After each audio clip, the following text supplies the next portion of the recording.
big welcome to all of you that have joined us and will probably join over the next few minutes. As I mentioned, if you have any comments to make to us, anything you'd like us to know, or any questions you have, please use the chat button at the bottom of your screen. And Paula will be monitoring that for me, just so I can focus on getting all this information across. We have a lot of ground to cover today, a lot of places of the world. Just very briefly, for those of you who have not attended one of our webinars before, Wheel and Anchor is all about community. We're about bringing like-minded travelers together, people who want to explore the world and do it in a way and at a pace that, that makes sense and that allows us to really immerse ourselves in sort of local culture and tradition. And as I like to say, just sit around and have a cup of coffee or drink a glass of wine and watch the local world, watching people go by. And that's really one of my core philosophies at Wheel and Anchor. Specifically, I want every one of our members to become well-traveled and well-connected. And when I say well-traveled, as I say every time, I don't mean just ticking it off a box, you know, like those old-fashioned tours across Europe where you see 10 countries in 8 days. That's not how we like to work. We like to actually, you know, really learn something. So I always say, when you come back from a trip, you know, when you spot an article in the newspaper about a country that you visited in the last few years, and you read up about it because you have, you know, you have a relationship to it and the people and all the rest of it. That's what I mean by well-traveled, that sense of really having been to a place and along the way becoming connected to the people that you travel with, as well as all of the interesting people that you meet along the way. So many friendships have been established through the trips that I've been on. It's really a big part of what travel is all about. Joining me today, as usual, my colleague Joel Curry, who is our co-founder and doing the technical support as always, and of course Paula, whom many of you will have spoken to, and she is our front lines and talks to all of you on a daily basis. And it's been a lot of talking recently.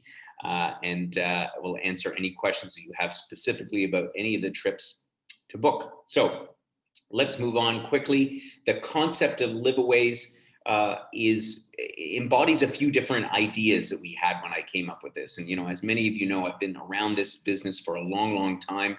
I've seen other companies that have offered long stay type programs, and I wanted to do something that's a little bit more. So yes, by staying in a place for a long time, you get a chance to just relax, settle down, and get, you know, plant your feet on the ground and have a chance to really get to know a place.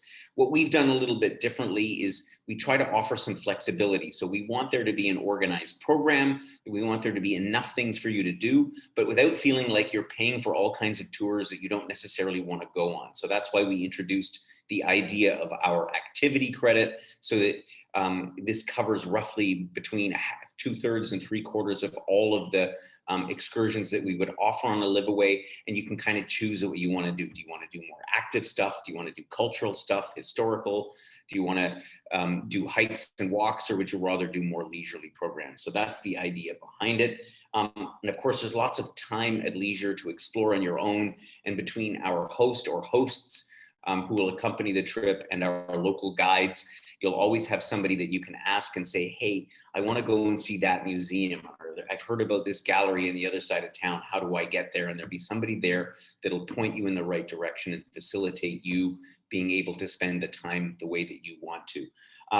Of course, the other thing about our Liveaway programs, in some cases, like for example, Thailand coming up, we actually have a fairly large group going, which enables you to meet lots of other travelers, lots of other Wheel and Anchor members, but we break it down into small groups. So my idea is, and the way we're going to approach this is, we're going to have generally groups of sort of 10, might be 8, might be 12 that go on any given excursion. So when you're out exploring, learning about things, you're doing it in an intimate group, which means that you're going to have a very personalized experience. That's important to me as well. And finally, another interesting, unique concept about Liveaways is this notion of weekends. And this way, if you go to a place for a month, for some of our travelers, I won't mention any names like Helen, who just can't possibly do enough things on any one trip. We want to make sure that you can also sort of get away and explore a little further afield. So the weekends are trips that you can take by flight, maybe an hour away, and for 2 or 3 days, you can explore another city, another country, or something else while you're staying at the main hub place, if you will, on the Liveaway. So that's what Liveaways are all about. And I think that's why they've gained so much appeal so far. Moving along, I just wanted to mention New Zealand. It was somebody mentioned it in the comments just a minute ago. We will get to New Zealand, but we just decided out of prudence that we're going to put off planning that trip until such time as we have a better sense of how they are going to, when they're going to open the borders to travelers. Australia and New Zealand, as you know, have done very well in managing the pandemic. And as a result, they're being cautious about their opening plans. So we're just going to have to wait a little bit before we can go there. The first destination we're going to talk about today, without further ado, Bali, Indonesia. Now, I'm sure you've all heard something about Bali before. Perhaps some of you have been. Maybe you've been on a cruise in Southeast Asia. Bali is certainly one of those sort of dream tropical destinations. And the one thing I can tell you about Bali is it is all of what you imagine and much, much more.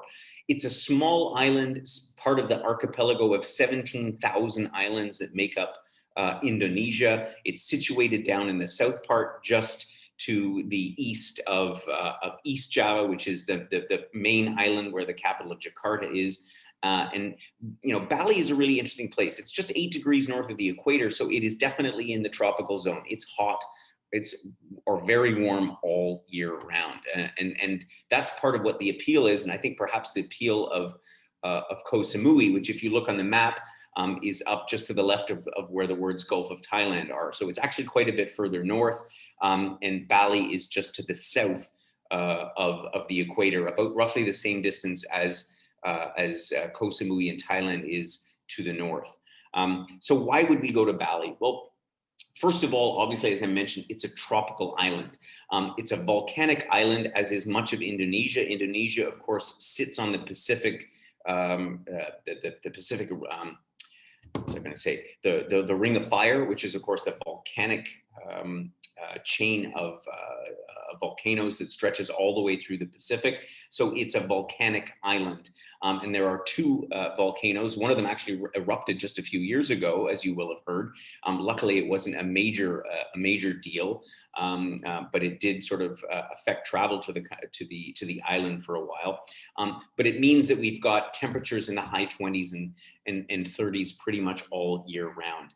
Terrific biodiversity on this island, a very diverse art scene, and I'll touch on that in a minute when we look at some of the slides.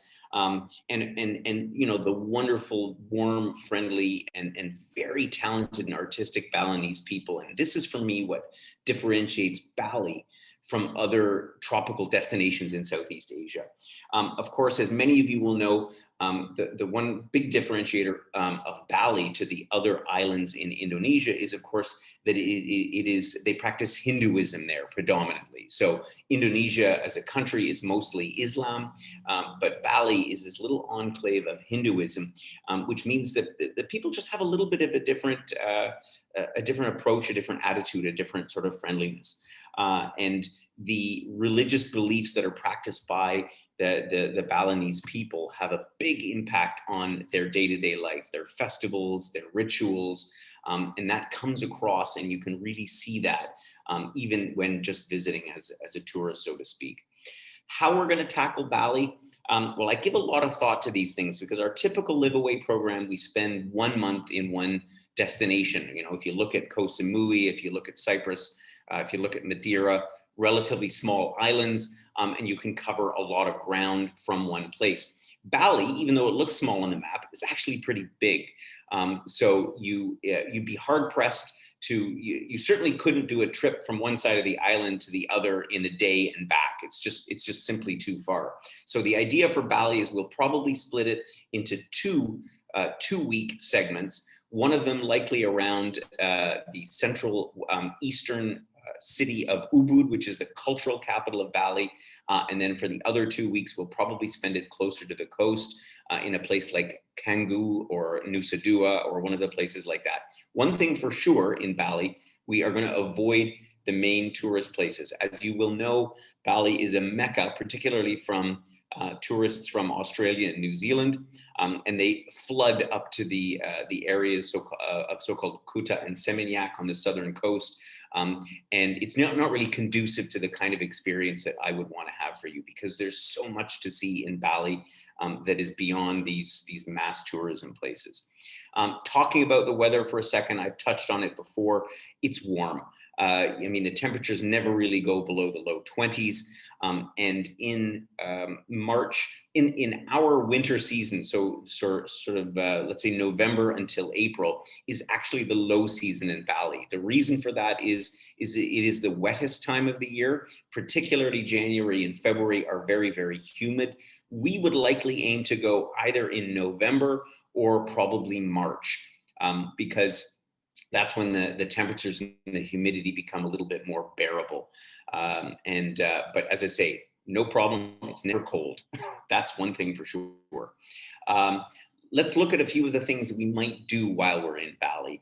And the one downside, I suppose you could say, to Bali, because every place has its pros and cons, is that there's not really any one place you could stay that's walkable. And this differentiates to some of the islands that we're staying in, like Cyprus and Madeira, where we're staying in an urban center and you could do a lot of things on foot. You cover a lot of ground.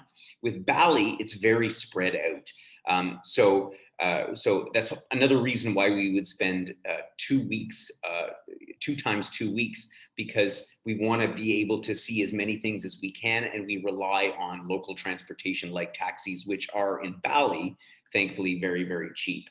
The beaches in Bali are just amazing. I mean, and this is obviously one of the reason that tourists travel there for a week's holiday, much like we would go to the Caribbean.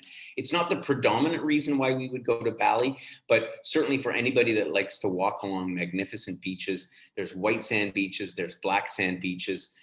There's really a lot to see as far as that's concerned. So, and you can easily access a beach, not so much from the center of the island, but for where we would stay for half the trip, will be within a relatively short drive of one of their beautiful beaches. The next thing about Bali, of course, let me talk about Nusa Penida. So Bali is one big island in and of itself. And then, of course, there's lots of little islands around Bali as well. And Nusa Penida Island, otherwise known as the Black Magic Island, is one of them. You can see the incredible coastline, the landscapes. So if I was to sort of rate Bali on a how should we say, an Instagram ability, right? How photogenic is the island? It's incredibly photogenic, and you'll see from some of these pictures, the coastline and these sort of turquoise blues waters is what makes it that. But history and culture is very important here. And as I mentioned, Hinduism and the temples. And Bali has a plethora of temples, and it's perhaps most known for the so-called water temples like Tirta Empul. And what I like about the Balinese temples is that they're a lot of raw natural stone. So when you go to Thailand or Cambodia or Laos, you see a lot of glitzy gold and bright colors and so on. But a lot of these temples have very earthy colors to them. So it's a very different feeling to experience the temples in Bali as compared to other places in Southeast Asia. And part of the culture is not only the temples, but of course the traditional dancing. Now, you've all seen a figure like this. He's known as Barong, which is the king of the spirit world, and they have a different traditional dance for all kinds of different things, whether it's weddings and funerals or regular festivities that happen in the towns and villages. You'd be hard pressed to spend a couple of weeks in Bali without seeing one of these magnificent performances. There's hardly any other place in the world that has them in quite the degree that Bali does. The other picturesque thing about Bali that you will no doubt have heard of, or you've seen it on National Geographic, is of course the beautiful terraced rice fields. So much so that the irrigation system, the so-called Suba irrigation system, that is what gives rise to these terraced rice fields, has made all of them a UNESCO World Heritage Site, and they all have different, formations and levels, and it's truly magnificent. There's some particular like tourist oriented ones that you go to, but literally driving anywhere around the countryside, you see this amazing landscape, and you just like literally want to hop out of the car at every given moment and snap a photo. It's so incredible. And of course, rice being the staple crop of Bali, that's why they're all over the place. And they grow white rice, they grow black rice, they grow red rice. So part of the experience there is not just to see them, but to understand about what this agricultural lifestyle for the rural people is all about. And you'll see them out there still in the fields thrashing the rice.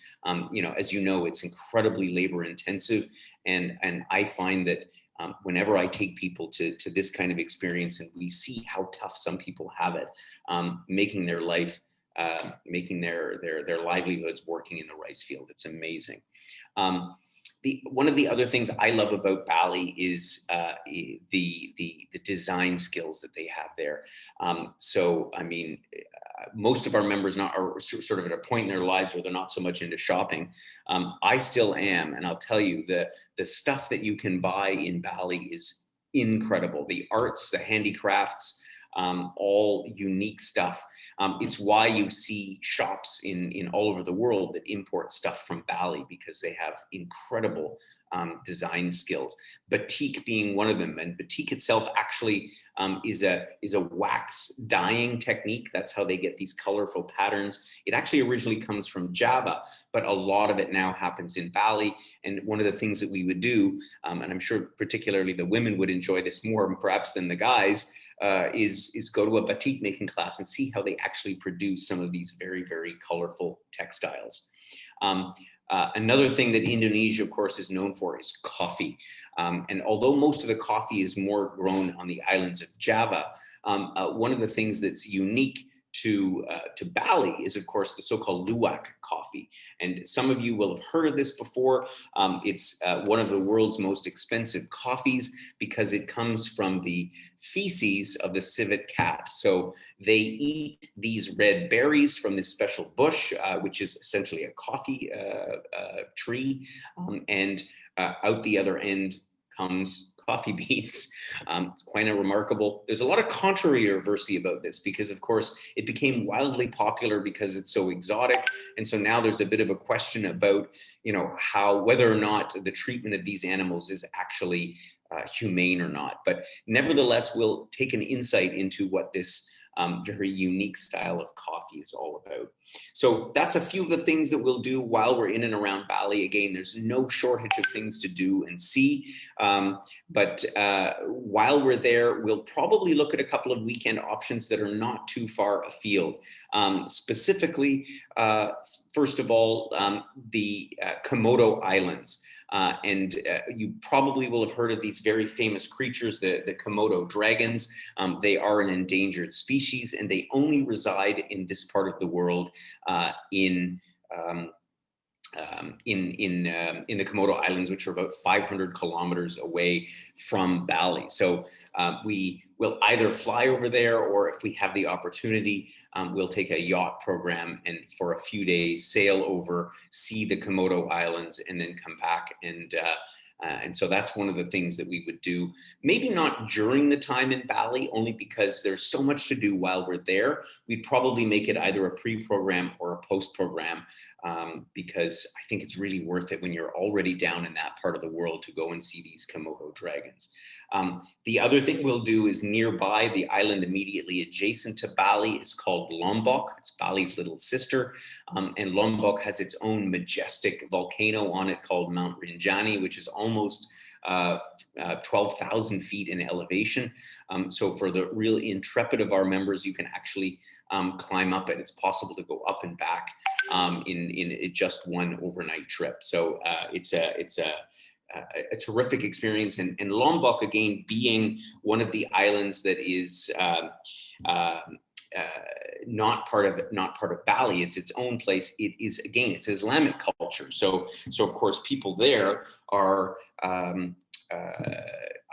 practice Muslim as opposed to Hinduism as they do in Bali.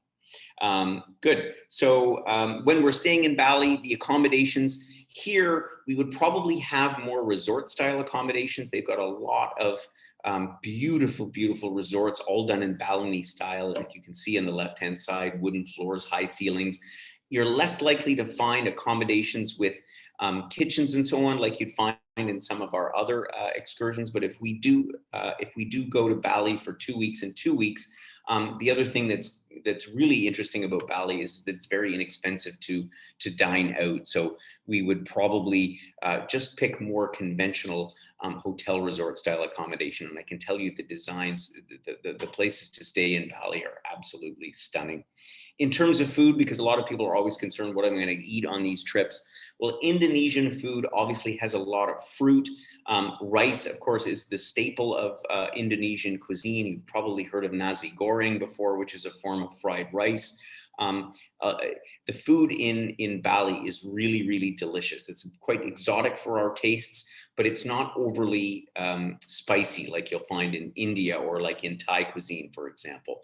But Bali, being such an international destination, has a whole plethora of restaurants, so you can really eat anything under the sun. And finally, how we would get to Bali.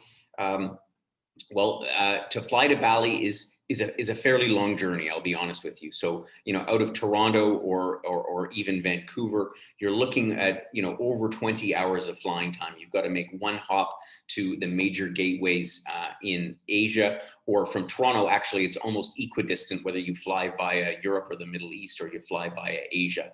So it's a bit of a haul, but if you're going for a month, it's probably worth it. You might even extend and spend some more time in Southeast Asia. So that's my quick, hopefully succinct overview about Bali. I'd love to know your thoughts. Is this the kind of place that if we put an itinerary, you'd be interested in going to or not? And by giving us a sense by the poll that Joel is about to put up on the screen, no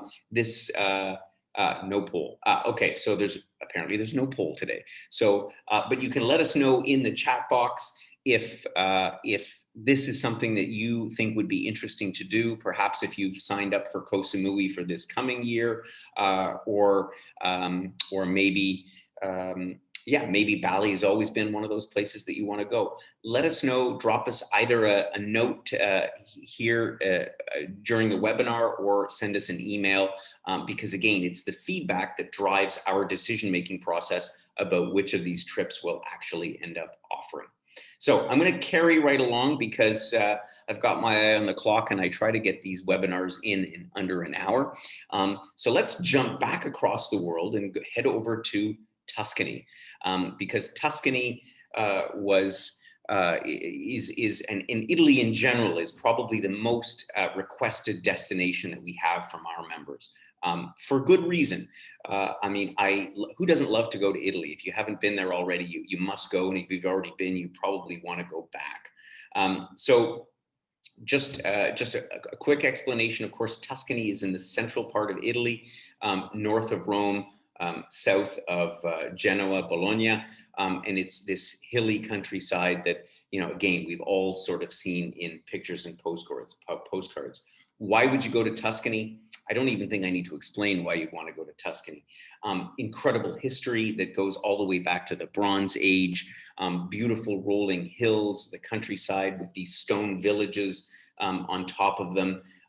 The food and wine obviously is a big reason why people go. Agritourism, all these small little, mom and pop restaurants where they grow their own, food and wine and cheese, and they serve it to you. I mean, it's just incredible. And of course, culture, particularly in Florence and some of the other cities like Siena and Lucca and Pisa, all have incredible sights to see. So I don't think Tuscany is something that needs a lot of selling. Most people at some point in their lives want to go. Once again, with Tuscany, we are contemplating whether or not we do a whole month in one place, or whether we split it 2 and 2. And there's some pros and cons here.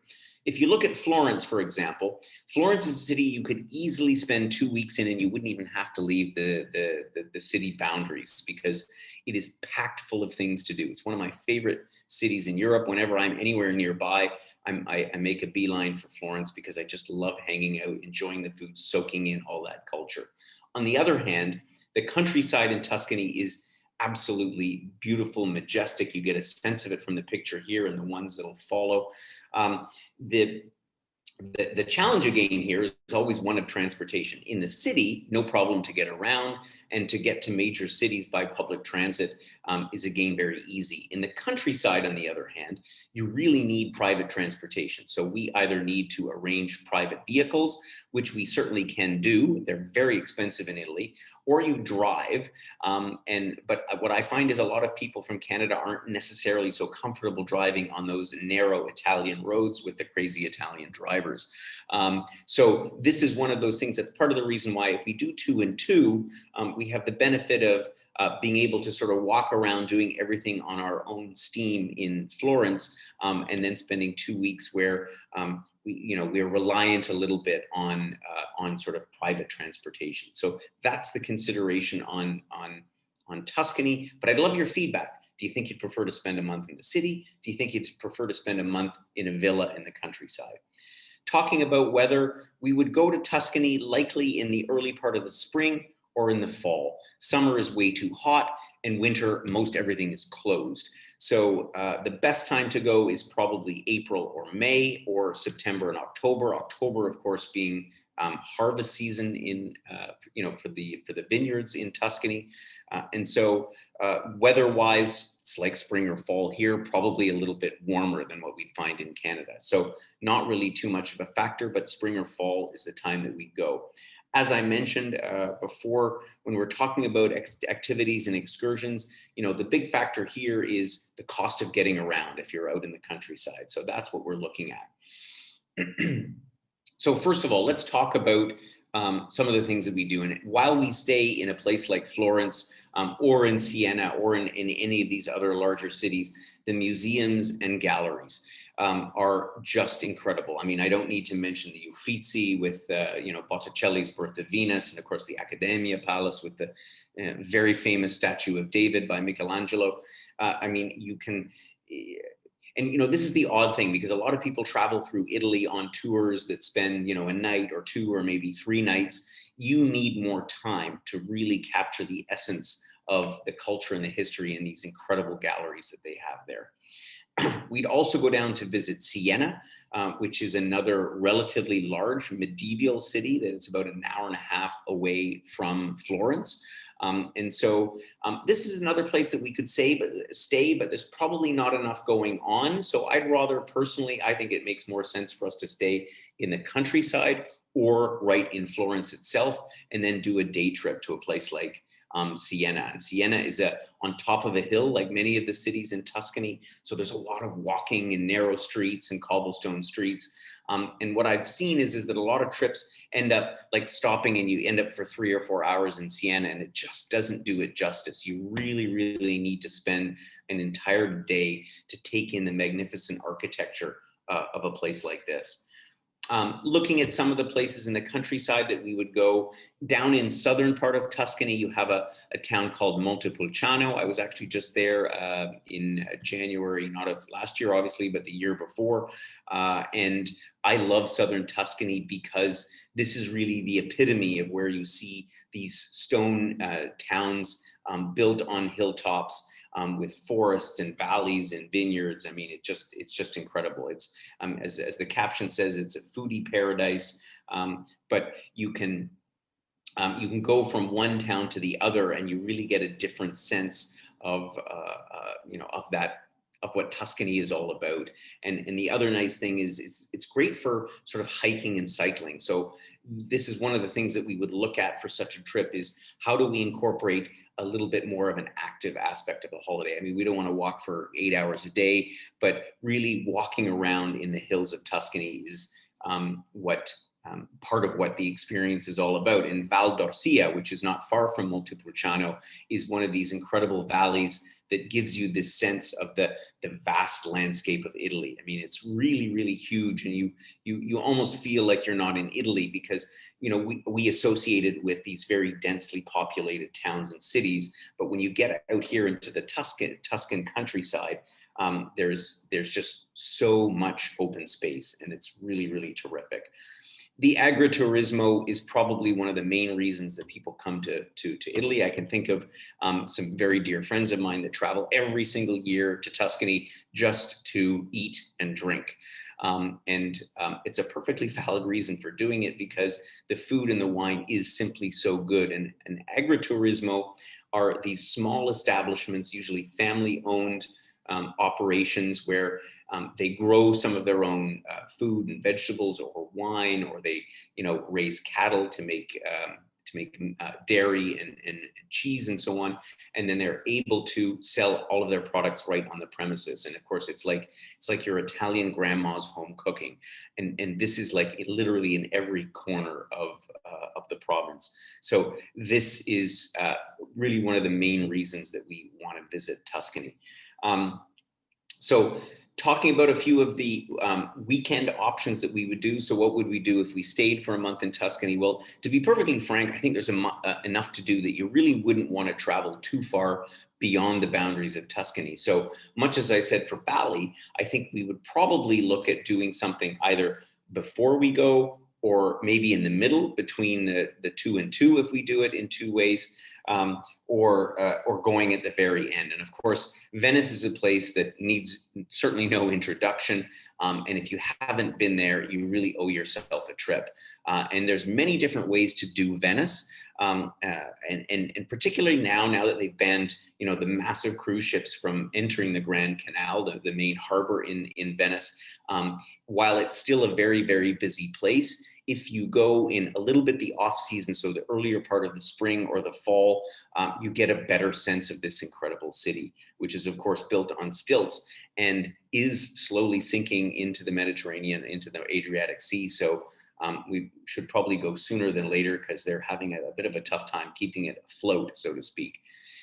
Another place that I would go while I was in this part of Italy that you might not have heard of is Merano. So this is up in the province of Alto Adige or South Tyrol, which is on the border to Austria. In fact, this region of Italy, the majority of people speak German because it used to be part of Austria up until World War II, when it was divided and awarded to Italy as part of the pact arising out of World War II. Merano is a lovely town. It's a microclimate surrounded by the Alps to the north, and they have hot springs and you know, beautiful trees and fantastic Italian cuisine. So it's a wonderful place to spend a couple of days, as I say, either, you know, before, after, or even during a stay in Tuscany. And of course, you know, the Italian rail system is fantastic. So you can be up in Merano in only a couple of hours by express train from Florence. The other place I would recommend to go on a weekend excursion from Tuscany is Mini Tuscany, which is the island of Elba. And most Canadians haven't heard of it. There's actually a number of islands off the coast of Italy that I've been to a few of them. But it's usually not on the radar screen. Elba is a place that's popular among the sort of the wealthier set for having second homes, much like many people from the UK or Germany go to Mallorca in Spain. People from sort of more central like parts of Europe, like Austria and Switzerland and so on, will often go down to Elba. Napoleon had a home here, spent a lot of time in Elba, and it's a wonderful little island with little hamlets, spectacular coastline, and some of the cleanest water that you'll find anywhere in Italy. So this is a great place that you can say you've been, that most people, as I say, traveling from North America, don't get the opportunity to visit. Looking at accommodation, so where we'd stay in Tuscany, well, if we're in the city of Florence, Florence has a huge plethora, thankfully, of wonderful furnished accommodations. And of course, everything is Italian design. So you can imagine on the one hand, you see on the picture on the left, an example of an apartment, the type of thing we would use in Florence, very modern, but very elegant, Italian design. On the other side, you see an example of a villa in Tuscany where you have this charm with the old wooden beams. And of course, it's Italy. I mean, everything feels so comfortable and so homey. So the Italian villa experience is one that I think would be really inherent to this trip, and I think that people would enjoy very much. So that's how we would tackle that. In terms of dining and cuisine in Italy, well, once again, I don't think it needs much introduction. We all know what Italian cuisine is all about. Lots of pasta, meats, and the flavors that you get there even exceed what we find in Italian restaurants at home, because everything is so fresh and so homemade. The wine, I'm a huge lover of Italian wine. The light-bodied ones like your Chiantis, or your more richer medium to full-bodied wines like your Brunellos and Montepulcianos and all those kinds of wines. So we never really get complaints about food in Italy. Of course, you can find a Chinese restaurant or a McDonald's in Florence, but really, I don't think that should be on the radar screen if you're in this wonderful part of the world. It's fairly easy to get to Tuscany. You either can fly nonstop out of Toronto to Rome, and then within a couple of hours drive, you're up in Florence, or you can fly right into Florence. There's lots of connections via Paris, Frankfurt, Amsterdam, and so on. And, typically we all kind of know what flights are to Central Europe. They're all within the range of reasonable. So it's a pretty easy place to get to. So once again, let us know your thoughts. Is Tuscany the type of place that you'd go for a month? Do you like the idea of 2 and 2, 2 weeks in each? Would you rather spend a month in Florence? Again, if we get some feedback from you from our members, I see a lot of people sort of mentioning 2 and 2. So it's probably the direction that we'll head, because I think, again, getting a little urban experience, a little rural experience, would certainly be a lot of fun. And Jean mentioning she highly recommends Tuscany. I don't know anybody who doesn't recommend Tuscany. And as I say, the biggest thing why I think this is an interesting program is because most people have visited on a relatively short experience. It's been on their way through from North to South Italy, and they haven't really taken the time to really indulge in it. So that's what we're talking about there. Let's jump along to our next Liveaway proposed destination, which is Malta. So who's been to Malta before? I have. And so I'm sure some of our members have, although again, it's not a place that a lot of people think of going. Malta, of course, a small island in the Mediterranean to the south of Sicily. So it's between Sicily and Tunisia. And unless you sort of go there on purpose, it's not generally a place that you'd get to, because it's not sort of on the way anywhere. It's not a gateway to anything, like Cyprus or Madeira for that matter. A lot of people from the UK retire in Malta because of the climate, because of the food, because it's great value for money. So let's talk about a few of the reasons why we would go to Malta. Well, first of all, a rich and long history, 7,000 years of history in Malta, some of the oldest ruins that you'll find anywhere in the world, not just in Europe. The Romans, the Moors, the Knights of St. John, just about everybody at one time occupied and was in charge of this small island nation, likely because it was obviously on the trade routes between Africa and Europe, kind of makes sense. There's a lot of outdoor activities we can do there. So the nice thing is it's compact. So we can stay in one place in Malta and we can easily go from one end of the island to the other. They have a terrific local transportation system. So we can get around without having to rely on private transportation. Taxis are on the expensive side in Malta, but the public bus system is super easy to use. Pretty much everybody in Malta speaks English, so getting around is easy. And as I mentioned, it's great value for money. On average, things cost there about 20% less than they do in mainland Europe, which makes it a very sort of value-minded place to go, yet with tons of stuff to see and do.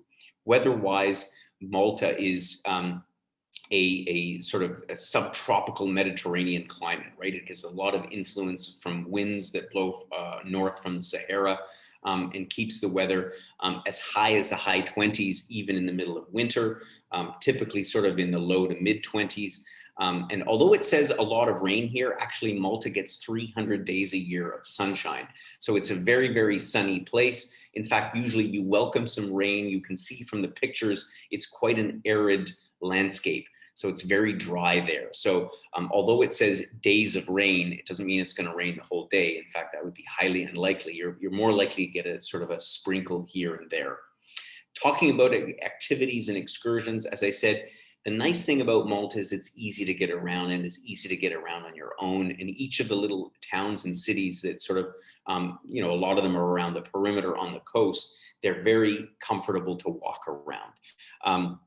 The big city, of course, is Valletta. And it's one of those places, if you've ever been lucky enough to approach Valletta by ship and you see this huge fortified medieval city, it is truly, truly breathtaking. It is one of the first planned cities of Europe. And this is the odd thing. And I remember walking down the streets of Valletta, and everything is a grid system. I mean, it's just like Toronto or Calgary or, you know, it's all, you know, and it's one of the first grid design cities in all of Europe, even though, of course, it's centuries old. And so Valletta has this, you know, Baroque, strong Baroque influence. A lot of the influence, the architectural influence in Malta is based on the Baroque. You know, Valletta, you could spend days exploring all the streets, the harbor. It's truly it's truly an amazing city. We probably wouldn't stay in Valletta, however. We'd stay in Slima or St. Peter Port, or you know, one of the other towns that's along that's not as sort of densely packed. I mean, as Valletta is. One of the other things to do, of course, in Malta is visit the Neolithic and megalithic temples. And as I said before, some of the oldest freestanding structures and ruins in the world, going back thousands and thousands of years. And Malta is literally littered with them. They're all over the countryside. And so you can you know, visit them either on dedicated excursions with a historian that we would bring along to explain the significance of these different periods of its evolution, or frankly, I'm one of those people, I just like to wander around and soak in all of you know, all those sites that there are to see. One of the other stops that we visit, one of the other small villages, is Marsik, which is quite a famous fishing town. You can see the harbor here filled with all these vessels, and it has this massive fish market where you can enjoy all of the treasures from the sea, as it were. And right adjacent to it, they have this St. Peter pool, which is a natural inlet that looks exactly like a swimming pool. So it's a favorite spot for people to go and take a swim in. The scenery here in Malta is also truly breathtaking. It's a little bit different than, you know, for example, in Cyprus or Madeira. Madeira, for example, has, you know, volcanic, very high, jagged mountains. And here everything is sort of very smooth, these huge archways, like where the Blue Grotto is, which is part of this massive cave system on the coast of on the coast of Malta.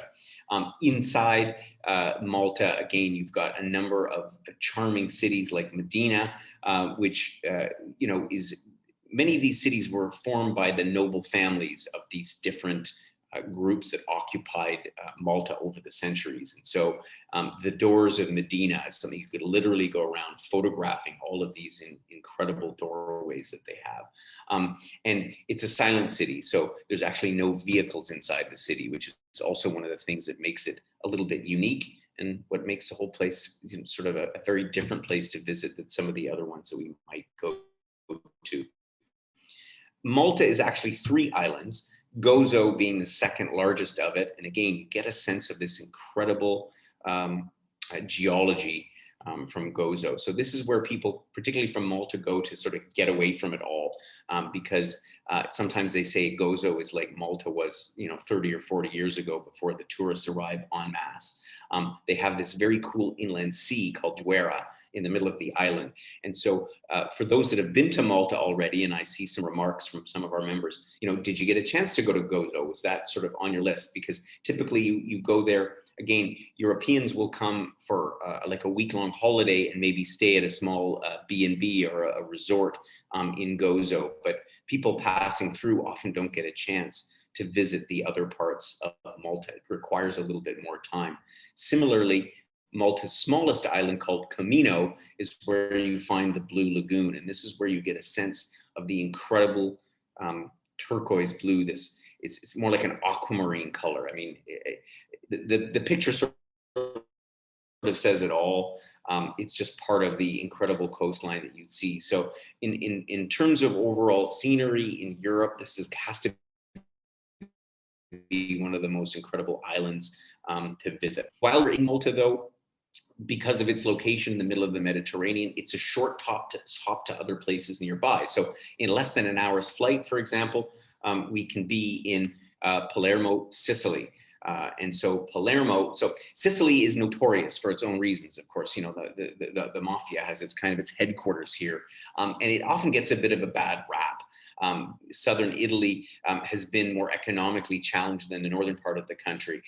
But underneath, you know, all of these sort of, you know, dirty, crumbling facades, you really have lovely, lovely towns and cities, and Palermo being the capital of Sicily, being one of them. So it's well worth a visit.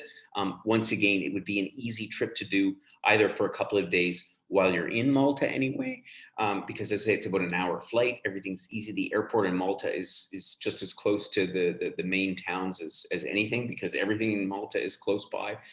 And so you could hop up to Sicily for a couple of nights and get a taste of what, you know, Palermo is all about. Heading in the other direction, heading south, you can go down to Tunis, which of course is the capital of Tunisia. And Tunisia, like most of the states in Northern Africa, has had some challenging times in the past. Ever since the Arab Spring, they've had a lot of sort of war and revolution. But in the last 5 or 6 years, things have returned back to normal. And while parts of Tunisia are still considered a bit dangerous, Tunis, and in particular Carthage, which is the main historical site that's just about 12 kilometers outside town, are absolutely safe to visit. And I haven't actually been to Tunis myself. It's been on my bucket list for quite a long time. But it's one of those places that, once again, if you're sort of nearby, why wouldn't you make a hop down? So it's certainly something we would consider to do as one of our weekend trips. Staying in Malta is, you know, much like staying in any European city. They have wonderful accommodations. We've got a list of beautiful furnished apartment hotel type things that we would consider to stay in. So here you're very, very comfortable. And as I said before, you're not ever far from public transit. So you can comfortably stay for a longer period in Malta, and sort of have all the comforts at home. Food wise, Malta has a sort of a juxtaposition of cuisines from all around the Mediterranean. So you've got some very unique Maltese dishes. They like their rabbit there, for example, but you'll find a lot of Italian food. You'll find a lot of seafood. That goes without saying. It's, you know, the fish is a big part of the diet there. And they even make wine in Malta. So I don't know when the last time is that you had Maltese wine, but I always love to try the wine from the country, even if it's something you've never had before. It's a little bit different than we're accustomed to, but very, very good. And of course, being an international destination, you have foods from all over the world. So you're never going to go hungry in Malta. There's nothing very objectionable on the menu. Getting there requires a stopover in Europe. So you've got to go via Frankfurt or Paris typically, but there are lots of connecting flights because, of course, a lot of people from Europe want to go to Malta. It's also a bit of a tax haven, so people there from Europe often are setting up companies and all the rest of it. It's another reason why Malta has become quite a popular destination. So, would love to hear your thoughts about Malta. You know, how does that compare in your mind to going to Cyprus for a month or going to Madeira for a month? It's a little bit warmer. It's a little bit drier. It's very compact, so it's easy to get around. Is it the kind of place that you would like to see us offer a live-away program for a month? I'm very curious to hear your feedback, because I'm from my short visit in Malta some years back, I am very, very keen to bring this to our members, because I think it would generate a lot of interest, a lot of excitement. I know you'd have a great time there. So our last destination that I want to present today for our Live Away Next Steps is something that is a little bit different that you may not have expected. And this is Colombia. So I'm going to guess that the majority of you have not been in Colombia before, because let's face it, through the much of the last 30 years, I'm excluding the last 10 years, Colombia has really been off the tourist map, because let's face it, it was very violent, with all the drug cartels running the country. It was a basically impossible place to visit. I remember the first time I passed through Bogota. I was on my way to Peru or someplace, I'm not even sure, but I had shivers down my spine. I mean, this is going back 25 years ago. Nowadays, Colombia is something very, very different. It has evolved incredibly to one of the most interesting destinations to visit in all of South America. As you know, South America is having some significant challenges. Brazil is having terrible economic challenges, notwithstanding even the coronavirus issues that they have. Argentina has fiscal problems. Venezuela needs not be mentioned, which is next door. But Colombia is really becoming a place that a lot of big companies are actually setting up shop, because there has been longstanding stability there. And here's the other kicker about Colombia: the weather is fantastic. And that's really one of the reasons to go. So looking at where Colombia is on the map, the equator actually runs through the southern part of Colombia. As you know, for any of you that have been to Ecuador before, the equator runs right through the city of Quito, the capital of Ecuador.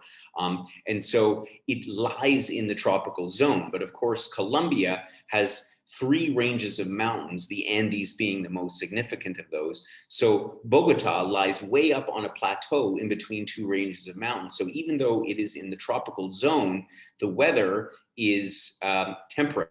Like, the weather is kind of in the 20s all the time. It's pretty close to perfect. I recall when I was there last, I was just blown away.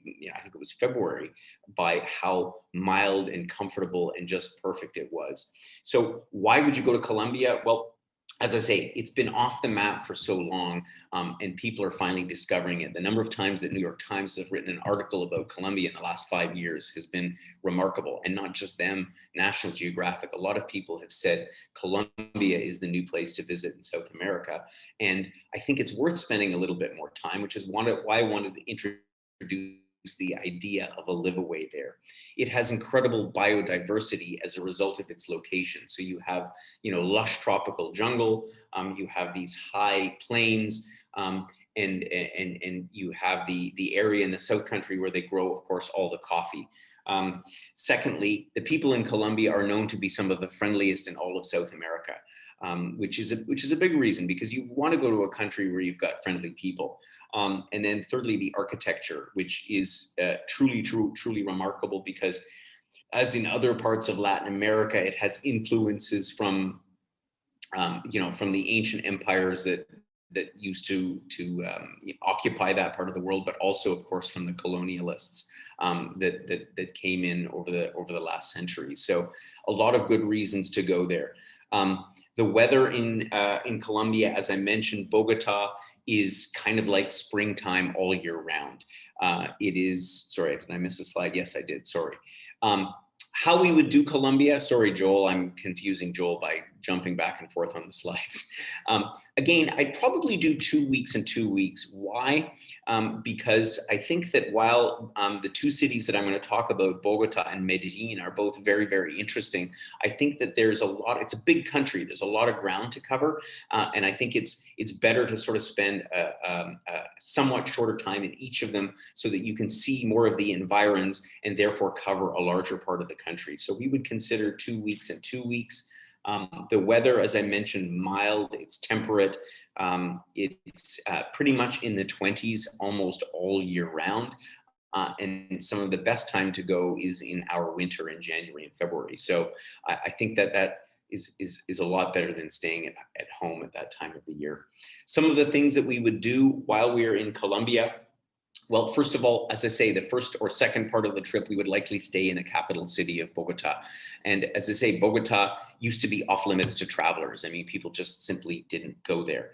But the last time I went there, I was really blown away by what a livable, what a comfortable, what a safe city it is. Every city in Colombia has these incredible open plazas and squares and amazing architecture like you see here in the Plaza del Mayor, the main square of Bogota. Bogota has a tremendous number of museums, the most famous of which being the Museo d'Or, pardon my Spanish, which is lousy, the Gold Museum that is one of the most incredible museums that you'll find anywhere in South America. And this one really blew. I'm not a huge museum guy, I have to be perfectly honest, but I remember being in this museum and I was truly blown away by all of these gold artifacts that they had collected that were centuries old. Truly one of the most incredible places that I've ever visited. Of course, while you're in Bogota, you head out into the countryside. You can see Chicacue, which is a beautiful cloud forest reserve. So here you go up from Bogota, which sits down in a valley between two ranges of mountains, and you go up just about a half an hour outside of town, and you get tons of hiking trails. You get a completely different biosphere, if you will, a completely different microclimate than you do down in the city. And this is just one of the places, many places that we can go in and around Bogota that offer some, an interesting insight into this biodiversity that I mentioned about the country. Going north of the city, you've got the town of Zipaquira, which is where they have these huge salt mines.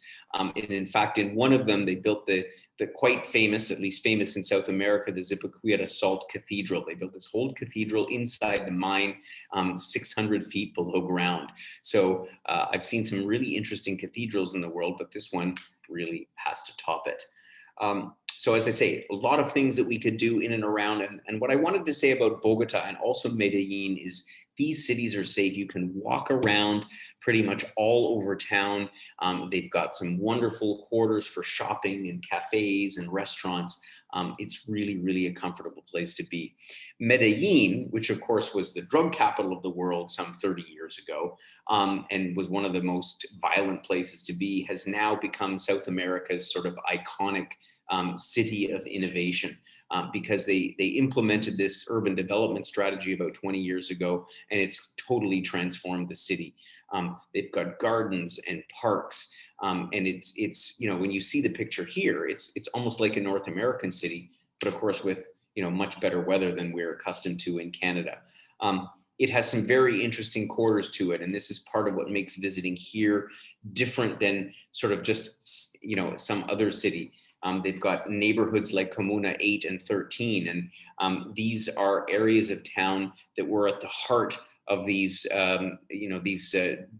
drug gang wars. And people lived literally daily in fear of their lives here. And now they've transformed these neighborhoods and they've become artistic centers. Comuna 13, for example, they allowed people to create street art, so graffiti, but it's all over the place. And we see where they've taken something that was really negative and turned it into a positive. Medellin, because of the climate, is known, Colombia is in general, for its flowers, and the botanical gardens there have like 5,000 species of flowers and birds, and one of the largest displays of orchids that you'll find anywhere in the world, let alone just in South America. So for people that are into gardens, an incredible thing to see. Colonial history, Santa Fe de Antioquia, which is one of the towns that has a lot of the buildings that were reminiscent of the colonial era, and that you can see here. So the historical influences from the Europeans are very, very evident. From Colombia, so either again, probably we would stay in Bogota or Medellin, but we'd take a couple of days for a weekend to go down to the Coffee District, which is about a 4-hour drive south of Medellin, which is a terrific place to, again, it's a different climate zone altogether than either Medellin or Bogota, and being at the very western end of the Andes, this is where, let's face it, a big chunk of the world's coffee is grown. So it's a fascinating place to go and understand, the challenges that the Colombian coffee farmers have, because they certainly have a lot of challenges they're dealing with in this in this day and age. The other place to visit in Colombia, of course, Cartagena, which sits on the Caribbean Sea. It's a very modern city. It reminds me when I see this picture of Panama City, and is many of you may have visited it on a cruise ship, because the cruise ships used to stop in at Cartagena. It has a big, gigantic, walled old town, and is a wonderful place to visit. But quite frankly, I think it's not as interesting, and from what I've talked to people who have visited here, to spend a prolonged period as would be in Medellin or Bogota. So this is what we're thinking about. In Colombia, you'll find accommodations much like we'd find at home. So they have wonderful furnished suites and apartments. It's a very, very comfortable place to stay. We have excellent accommodations sort of lined up for it. Food in Colombia, a lot of Latin influence. You see a lot of dishes that you'll find in Mexico: empanadas, tamales, tacos, all this kind of food. But they also have a lot of European influence cuisine. So you'll find just as much sort of Italian cuisine. Colombia has some coastline, so they've got ceviche, and they have this interesting Colombian spirit called aguardiente, and coffee, well, goes without saying. So once again, Colombia is a place that you can visit and not worry about what you're going to eat, because the culinary aspect of the country is truly remarkable, and it's easy to get to. I mean, here's the other beautiful thing: is it's pretty much in the same time zone as Canada, so we don't have the jet lag of going to Europe or certainly over to Asia. You can fly nonstop out of Toronto down to Bogota. If you're coming from other cities in Canada, you either have to come through Toronto or fly via a US gateway, but it's a fairly easy place to get to. And once again, you have no jet lag when you get there, because it's in the same time zone. So I'd love to know your thoughts about Colombia. Is that something that sort of piques your interest, someplace that you might like to consider going at some point? We're thinking about it for either year after next or possibly beyond, again, depending on the interest level of our members. That's what we're looking for, is for you to tell us where it is that you want to go. Just to give you a sense of where these trips lie price point wise, I think you'll be quite surprised. If you're talking about Bali, if you're talking about Malta, if you're talking about Colombia, the prices would be similar to the programs that we're currently offering for Koh Samui, Cyprus, and Madeira. You're into the high threes and low fours to spend a month there. So really, really quite reasonable. Tuscany, obviously a little bit more expensive. It's in very high demand. So you're probably in the $5,000 to $6,000 range for the same scope of services that we have on our other Liveaway program. So your accommodation is in there, your breakfast are in there. We have a whole activity program in there that's usually represents about $1,000 of the price, and transportation and so on, pretty much all built into the price. And of course, our guides and our hosts and all of our team that make it possible. So I think it's fairly reasonably priced for the value that you get. And of course, once we get details out on these programs, this is future thinking. So we're probably about half a year away before we get into these programs, but we'll certainly share those with you. If you have any questions, and more importantly, at this point, if you have any comments, drop me a note. I love to get your emails. I'm getting more and more emails every day. It's certainly keeping me busy up until the wee hours of the night. But I love to talk about the type of places that we want to go. And I'd love to have your questions. And I think some questions have probably already come in. And I see a whole bunch of comments here in the comment box. But if you have any particular questions, maybe Joel or Paula, you could let me know, because I have not been able to keep track of all of the things. Let's see. When would you go to Malta? So Malta, we would likely go in the wintertime. So probably either between November and March. So we're just looking at the program. So this year we had great response to Cyprus and Madeira in February and March, and Malta is the same because the weather is quite comfortable there. So Malta is a good time to go, again, pretty much anytime. We have another question here. Will we be offering Koh Samui again? Yeah, almost certainly we'll be doing Koh Samui again. In fact, based on the response we've had to all of our Liveaways, I think that it's a safe bet to say if you chose one this year and you're worried about a different one for next year, I think that we'll go back to all of Koh Samui, Cyprus, Madeira next year, and then we'll add some new ones into the equation just to mix it up a little bit. And the beauty is of the European ones, if you went to say Madeira, you could probably go to Malta as well, and combine it on the same trip. To reply to Ardell. Okay, so there's a question about hiking in Madeira and Malta. Yeah, okay. So in any event, I've got a lot of questions on my thing here. So hiking in Malta is definitely a possibility. In Madeira, you know, it's volcanic, it's mountainous. So you hike through the Levadas. Malta is not nearly as mountainous, but you can certainly hike or at least walk often between the towns and through these different historical sites. So I would call Malta definitely not so much a hiking, but more of a walking destination. As compared to Madeira, for example. Then Tracy asked, would we consider a summer live away? Yeah, it's a good point. So it's something we've been looking into.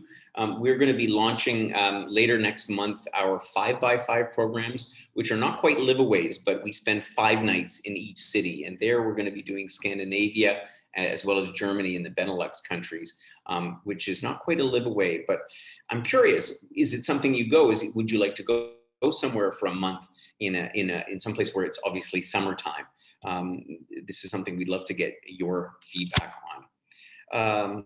Okay, good. Well, I don't see any other questions at this point. I'm sure that there will be lots more coming up. Next week, we have the re-release of our Porto and the Azores program. So if you were booked on that, or if you're interested in booking on that for next year, we're going to be going at the beginning of April in 2022. The Azores, an incredible destination. I've been many times. I love going back there. And of course, Porto is my new favorite European city on the west coast of Portugal. So we'll be talking about that next week. Paula has posted the link to that webinar there. It'll be in the newsletter again this Saturday. So look for that, and please join us for Porto and the Azores next week at our usual time, 11 o'clock Eastern Standard Time. And once again, if you have any questions at all, please drop us an email, give us a call. We'd love to hear from you. Thank you for indulging me for a little bit over an hour. I hope this was useful and fruitful, and that you learned something today, and hopefully you'll give some consideration to joining us on one of our programs. Take care of yourselves. All of this madness in the pandemic is coming to an end. I promise you. I've heard some good feedback about vaccines and so on. So I'm sure we'll be traveling sooner than later. And I wish you all a wonderful day, and see you again very soon.